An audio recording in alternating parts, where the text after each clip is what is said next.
চঞ্চল ছটফট মন নিয়ে আর যাই হোক শান্তিতে জীবনযাপন করতে পারে না মানুষ। মনের তো আর হাত পা নাই যে ধরে বেঁধে রাখা যায়। মন কেন চঞ্চল হয়, কেন ছটফট করে? সমস্যায় পড়লে, আর সমস্যার শেষ নাই। প্রথম সমস্যা আমাদের দেশে অর্থনীতি। পকেটে টাকা নাই। টাকা যদি না থাকে তাহলে কিছু নাই। চিকিৎসা করতে টাকা দরকার, স্কুলে বাচ্চাদের পড়াতে টাকা দরকার, কাপড় চোপড়ে টাকা দরকার, মেহমান আসলে টাকা দরকার, বাড়ি ভাড়ার জন্য টাকা দরকার, বিদ্যুৎ বিলে টাকা দরকার, সব জায়গায় টাকা দরকার। টাকা ছাড়া একটা দিনও চলা যায় না। আর এই টাকা সংগ্রহ এই দেশে দুরূহ। বেশিরভাগ টাকা চলে গেছে অল্প সংখ্যক মানুষের হাতে, আর বেশি সংখ্যক মানুষ পকেট খালি, শূন্য। তাদের কিছুই যেন করার নাই। রাজনৈতিক অবস্থা আমাদের দেশে বড় সমস্যা তৈরি করে। এরপরের যে সমস্যা সেটা হিংসা, ঘৃণা, লোভ, লালসা। এগুলো আমরা জন্মগতভাবেই উপহার হিসাবে নিয়ে আসি এই পৃথিবীতে। ছোট বাচ্চাদের দিকে লক্ষ্য করবেন, দেখবেন তাদের ভিতরেও স্বার্থ আছে। একজন আরেকজনের খেলনা নিয়ে টানে। একটু একটু বড় হতে শুরু করবে, মিথ্যা কথা বলা শুরু করবে। আরেকটু বড় হতে শুরু করবে, স্বার্থ একের পর এক জমা হবে। আর এই স্বার্থের কারণে হিংসা, ঘৃণা, লোভ, লালসা আমাদেরকে সবসময় অস্থির করে রাখে। হিংসা, ঘৃণা, লোভ, লালসা এইসব যার ভিতরে আছে, সে এই পৃথিবীতে দোজখের আগুন কতটা তাপ দেয় তা সে বুঝতে পারবে। তুষের আগুনের মতো এই আগুন বুকের ভিতরে জ্বলতে থাকে। আসলে বুকের ভিতরে না, এটা মাথার ভিতরে চলতে থাকে। আরো সমস্যা আছে, সেটা হলো আমরা কল্পনা প্রবণ মানুষ। আমাদের মস্তিষ্ক কখনোই চুপ থাকে না, সবসময় কিছু না কিছু নিয়ে আমরা চিন্তা করতে থাকি। কিন্তু সমস্যা হলো আমরা জানি না কি করে চিন্তা করতে হয়। আমাদের মস্তিষ্ক একই সময়ে একাধিক চিন্তা ঘুরপাক করে। মূলত আমরা আমাদের চিন্তা ভাবনাকে কন্ট্রোল করতে পারি না, নিয়ন্ত্রণ করতে পারি না, বুঝে শুনে করতে পারি না। আমরা আমাদের মস্তিষ্ককে কন্ট্রোল করি না, মস্তিষ্ক চিন্তা ভাবনাগুলোকে আমাদেরকে কন্ট্রোল করে। চিন্তা ভাবনাগুলো তার নিজের ইচ্ছা মতো ঘুরে বেড়ায় আমাদের মস্তিষ্কে। আমরা কি চিন্তা করি, কখন কোনটা শুরু করি, কখন কোনটা শেষ করি, শেষ পর্যন্ত আমরা কিছুই বলতে পারি না। আমরা শুধু চিন্তা করে যাই, মাথা ব্যথা হয়। এদেশের বেশিরভাগ মানুষ মুড়ির মতো প্রতিদিন নাপা খেতে থাকে। কখনো শরীর ব্যথা, কখনো তার মাথা ব্যথা। মাথা ব্যথার জন্য যে সে নিজেই দায়ী, তার চিন্তা ভাবনা দায়ী, এটা সে বুঝতে পারে না। সবসময় একটা মানুষ যদি এলোমেলো চিন্তা করতে থাকে, হতাশায় ভুগে, তাহলে সে একসময় অসুস্থ হবে, এখানে কোনো ভুল নাই। অগণিত মানুষ জীবনের শেষ দিন পর্যন্ত এইভাবেই এলোমেলো চিন্তা, হতাশার ভিতরে জীবনযাপন করে। তারা এখান থেকে বের হয়ে আসতে পারে না। কিছু মানুষ তারা একসময় বুঝতে পারে, তারা বের হয়ে আসতে চায়, এই এলোমেলো চিন্তার থেকে বের হয়ে আসতে চায়, ডিপ্রেশন থেকে বের হয়ে আসতে চায়, তুষের আগুন থেকে বের হয়ে আসতে চায়। এটা অল্প সংখ্যক মানুষ। আপনি তাদের ভিতরে একজন, কেননা আপনি আমাদের কথা শুনছেন। যখন কেউ মনে করে তার বেরিয়ে আসা দরকার, তাহলে সে অনেকটুকু বেরিয়ে আসতে পারে। এই চাওয়াটা, এই বিশ্বাসটা মূল বিষয়। আর বিশ্বাস রাখতে হয় নিজের উপরে। নিজের উপরে বিশ্বাস রাখতে হয় যে আমি পারবো। তারপরেও যদি কেউ না পারে, তাহলে তার জন্য সাপোর্ট দরকার হয়। এই সাপোর্টগুলো মনোবিজ্ঞানীরা দিয়ে থাকেন, কিন্তু বেশিরভাগ মানুষই মনোবিজ্ঞানীর কাছে যায় না। সময় সাপেক্ষ এবং আবারও ওই সমস্যা, পয়সা লাগে। এই ওষুধগুলো অনেক এক্সপেন্সিভ। আমি সাহায্য করতে পারি কিভাবে আপনি এই সমস্যার সহজভাবে সমাধান করতে পারেন। চলুন দেখি কোয়ান্টাম মেথড কিভাবে কাজ করে। সবার আগে যেটা প্রয়োজন, মানসিক প্রস্তুতি। আপনি যখন মানসিক প্রস্তুতি নিয়েছেন, ধ্যান করবেন। এইবার নিরিবিলি নিজের জন্য একটা সময় বের করুন, কোলাহল মুক্ত। আরামে বসুন ধ্যান করার জন্য। নিঃশ্বাস নিন নাক দিয়ে, বুক ভরে নিঃশ্বাস ধরে রাখুন যতক্ষণ পারেন। এবার নিঃশ্বাস ছাড়ুন মুখ দিয়ে, তারপরে আবার মুখ দিয়ে নিন, ধরে রাখুন, নাক দিয়ে ছাড়ুন। বেশ কয়েকবার এই প্রক্রিয়া চালান। এতে আপনার শরীর অক্সিজেন পাবে, অনেকটা চাঙ্গা হয়ে উঠবেন। এবার মস্তিষ্ক মানে মন মানেই মস্তিষ্ক। এই মস্তিষ্কের উপরে একটু কাজ করুন, মানে এক্সারসাইজ, মস্তিষ্কের এক্সারসাইজ। মস্তিষ্কের দুইটা পার্ট আছে, চিত্র দেখুন, ভালোভাবে বোঝার চেষ্টা করুন। এই দুইটা পার্টকে যেভাবে লেফট রাইট করে পা দিয়ে মানুষ এরকম একসময় করতে পারবেন, প্রথমেই পারবেন না। প্রথমে শুরুটা এইভাবে করুন, একটা পাশে 1 দেখুন, অন্য পাশে 2 দেখুন।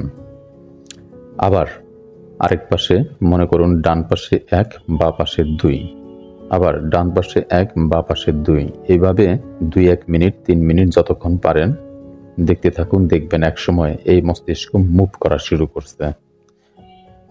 গুড এক্সারসাইজ, এটা খুবই ভালো এক্সারসাইজ। এবার মনের বাড়িতে যাওয়া যাক। যেখানে বসে আছেন এই রুমটার ভিতরে দরজা জানালা কিছু নাই, এখান থেকে বের হয়ে যাবেন। যে দেয়ালটা আছে এই দেয়ালটা 3 স্তর বিশিষ্ট। প্রথম স্তর লোহা, তারপরে তামা, তারপর দস্তা। এরকম যে কোনো 3টা ধাতব পদার্থকে আপনি কল্পনা করুন। আপাতত লোহা, তামা, দস্তা। প্রথম থেকে আপনি লোহা, তামা, দস্তা এই 3টার গন্ধ কেমন হয় তা জেনে নিন। এইবার প্রথম স্তর লোহাকে যখন ভেদ করবেন, এই গন্ধটাকে আপনি নিজের ভিতরে উপলব্ধি করুন। তারপরে বের হয়ে যান তামা স্তরে, তারপরে দস্তা স্তরে। এরপরে ঘর থেকে বের হয়ে যান, এরপরে ঘর থেকে আরামে বের হয়ে যান। কোথায় যাবেন? যেখানে আপনার ভালো লাগে এমন কোনো জায়গা আপনি কল্পনা করুন, যেখানে গেলে আপনার ভালো লাগবে, আপনার কল্পনা মতো জায়গা। ওটা হতে পারে নদীর বাঁকে, গাছের নিচে, ফুলের বাগানে, বা আপনার এমন কোনো প্রাসাদে যেখানে সব কিছু আপনার মতো করে গোছানো আছে, যেখানে সিংহাসন আছে আপনার আরামে বসার জন্য। সেখানে আপনি আরামে বসুন। এবার আপনি ভাবুন, সারাদিন যেভাবে মানুষ এলোমেলোভাবে কল্পনা করে, চিন্তা করে, ভাবে, সেভাবে না। আপনার জীবনের সমস্যা নিয়ে আপনি ভাবুন এবং ভাববার চেষ্টা করুন সমস্যাটা কি। যদি আপনি সমস্যাটা বুঝতে পারেন, তাহলে এইবার আপনি সেখান থেকে বের হবেন কিভাবে, সমাধান করবেন কিভাবে, সেটাকে খোঁজার চেষ্টা করুন। একসময় আপনি সমস্যার সমাধান খুঁজে পাবেন। মনে রাখুন, ধীরে ধীরে আপনি বের হয়ে আসার চেষ্টা করুন। 10, 9 এভাবে ধীরে ধীরে 0 পর্যন্ত গুণে আসুন। আপনার ধ্যান থেকে বের হয়ে আসুন। এটা জটিল প্রক্রিয়া। এই প্রক্রিয়া অনেক মানুষে করতে পারে না। তারা মনে করে বসতে হবে, এইভাবে বসতে হবে, ওইভাবে বসতে হবে। আসলে এরকমটা না। আপনি যখন ঘুমাতে যান তখন আপনি এই কাজটা করতে পারেন। এই প্রক্রিয়ার ভিতর দিয়ে আপনি পুরোপুরি ঘুমে চলে যেতে পারেন, কোনো সমস্যা নাই। কাজ হবে না। এত সহজ না মনকে কন্ট্রোল করা, এত সহজ না মন থেকে দুঃখ, কষ্ট, জ্বালা, যন্ত্রণা, আবেগ, অনুভূতি, হিংসা, ঘৃণা, লোভ, লালসা ধুয়ে মুছে শেষ করা। এত সহজ না এটা। কি করতে হবে? বাস্তবতাকে বুঝতে হবে। যদি আপনি বাস্তবতাকে বুঝতে না পারেন, তাহলে এই সমস্যার সমাধান করতে পারবেন না। বাস্তবতা কি? সত্য কি? এই পৃথিবীর ভিতরে অনেক সত্যের ভিতরে একটা সত্য আপনাকে উপলব্ধি করতে হবে। তা হলো, একদিন আপনাকে এই পৃথিবী ছেড়ে চলে যেতে হবে। এই সত্যটা যত তাড়াতাড়ি উপলব্ধি করতে পারবেন, আপনার সমস্যা তত তাড়াতাড়ি সমাধান হবে। খুবই অল্প সময়ের জীবন আপনার। আপনার পূর্বপুরুষের কথা একবার ভাবুন। আজকের থেকে 100, 200, 400, 1000 বছর আগে এই পৃথিবীতে আপনার মতোই অস্থির মানুষ এখানে ছিল। তারা আজ শান্তিতে ঘুমোচ্ছে। তাদের ভিতরে আর কোনো অশান্তি নাই। অথচ এই মানুষগুলো যখন জীবিত ছিল তখন অশান্ত ছিল। তখন তার ভিতর এই হিংসা, ঘৃণা, লোভ, লালসা বাসা বাঁধছিল। আজ নাই। একবার ভাবুন, ওই মানুষগুলো যেমনটা ছিল অস্থির, আপনিও আজ তেমনটা অস্থির। আর ওই মানুষগুলা আজ যেমনটা স্থির তেমনটা ভবিষ্যতে আপনিও স্থির হবেন। মৃত্যুর পরে মাটিতে পচে গলে একদম মিশে যাবেন, বা যদি হিন্দু হয়ে থাকেন জ্বলে পুড়ে ছাই হয়ে মাটিতেই মিশবেন। একবার ভাবুন, আজ হতে 100 বছর 1000 বছর পরে আপনি সেই মাটির কণা ধুলাবালি বিভিন্ন জায়গায় ঘুরে বেড়াচ্ছেন, আর আপনি দেখতে পাচ্ছেন এই পৃথিবীতে মানুষ কত অস্থির, তাদের ভিতরে কত যন্ত্রণা, কত দুঃখ, কষ্ট, লোভ, লালসা, হিংসা, ঘৃণা। তখন আপনি কি ভাববেন? তখন তো আপনি শান্ত, যেভাবে আমাদের পূর্বপুরুষরা আমাদের চারদিকে ধুলাবালি হয়ে ঘুরে বেড়াচ্ছে। যদি জীবিত অবস্থায় এখনই আপনি নিজেকে শান্ত, মাটির মতো, পানির মতো স্থির করতে পারেন, মাঝে মাঝে আমাদের উচিত কবরস্থানে ঘুরে বেড়ানো। যে মানুষগুলো আমাদের পরিচিত, অপরিচিত, যদি কেউ মারা যায় সেখানে যাওয়া এবং উপলব্ধি করা যে মানুষটা মরে আছে তার ভিতরে নিজেকে উপলব্ধি করা। যদি আপনি নিয়মিতভাবে এই কাজগুলো করতে পারেন এবং মানসিক দিক থেকে প্রস্তুতি নিয়ে থাকেন যে আপনি চমৎকার সুন্দর জীবনযাপন করবেন, তাহলে অবশ্যই পারবেন। একটা ফর্মুলা আমি আপনাকে দেব, আমার নিজের তৈরি করা একটা ফর্মুলা। যদি আপনার বেলায় কাজ করে, আমার বেলায় এটা খুব ভালো কাজ করছে, দেখেন আপনার বেলায় এটা কাজ করে কিনা। না হলে আপনি নিজের ফর্মুলা নিজে তৈরি করে নিতে পারবেন। আপনি এটা দিনের যে কোনো সময় করতে পারেন। সেটা হলো, নিঃশ্বাস নিন, যতটুকু পারেন পুরোটা নিন, ধরে রাখুন, আর মনে মনে বলুন এই নিঃশ্বাস শেষ নিঃশ্বাস। যখন নিঃশ্বাস ছেড়ে দিবেন তখন আর নিঃশ্বাস নেবেন না। মনে মনে বলুন এই নিঃশ্বাস ছেড়ে দিচ্ছেন, আপনি আর নিঃশ্বাস নিতে পারবেন না। ঠিক যেভাবে একদিন আপনার বেলা এটাই হবে, শেষবারে নিঃশ্বাস নেবেন এবং ছাড়বেন, আর নিতে পারবেন না। সেই সময়টাকে একবার কল্পনা করুন, যখন নিঃশ্বাস ছেড়ে দিবেন আর নিঃশ্বাস নেবেন না, নিঃশ্বাস ছাড়বেন আর ভাববেন এই শেষবারের মতো নিঃশ্বাস ছাড়লেন আর নিঃশ্বাস নিতে পারবেন না। মানে ইউ আর এ ডেথ বাটি, শুধুই একটা দেহ। এটা আপনি দিনের পর দিন এই প্র্যাকটিসটা করে দেখতে পারেন, এটা আপনার জন্য কাজ করবে। একবার ভাবুন, যদি একবার কাজ করতে পারে এইটা, তাহলে আপনি কি কি করতে পারবেন। প্রথমত, আপনার মাথার ব্যথার জন্য আর কখনো নাপা ট্যাবলেট লাগবে না, আপনার মাথায় আর কখনো ব্যথা হবে না। দ্বিতীয়ত, আপনি মস্তিষ্ক, মন সবসময় ঠান্ডা থাকবে। আপনাকে কেউ রাগাতে পারবে না, আপনাকে কষ্ট দিতে পারবে না, আপনাকে উত্তপ্ত করতে পারবে না। আপনার মনের ভিতরে প্রবেশ করা কারোর পক্ষে সম্ভব না। আপনার সাথে কেউ প্রতারণা করতে পারবে না। যদি কেউ প্রতারণা করতে আসে আপনি ধরে ফেলবেন, কারণ আপনি স্থির। যারা প্রতারণা করে তারা মিথ্যা বলে, যারা মিথ্যা বলে তারা কথায় ট্রাক রাখতে পারে না। এই মিথ্যা আপনি ধরে ফেলতে পারবেন। গানে যেমন ছন্দ থাকে, কথাতেও মানুষের ছন্দ থাকে। মিথ্যা কথায় কখনো ছন্দ থাকে না, সে ছন্দ হারাবেই, আপনি তাকে ধরে ফেলবেন। বাস স্ট্যান্ডে যাবেন, বাজারে যাবেন, পকেট মার, আপনি চোখ দিকে তাকাইলেই সে বুঝতে পারবে ওস্তাদ আছে এখানে, সে সরে যাবে। আপনি সব পরিষ্কার দেখতে পাবেন, আপনি সব পরিষ্কার শুনতে পাবেন, উত্তম সিদ্ধান্ত আপনি নিতে পারবেন যখন আপনি নিজেকে স্থির করবেন। যদি ছটফটানি থাকে আপনার ভিতরে, আপনি কিছু দেখবেন না ঠিকভাবে, কিছুই শুনবেন না ঠিকভাবে, আপনি শুধু ভুল করবেন।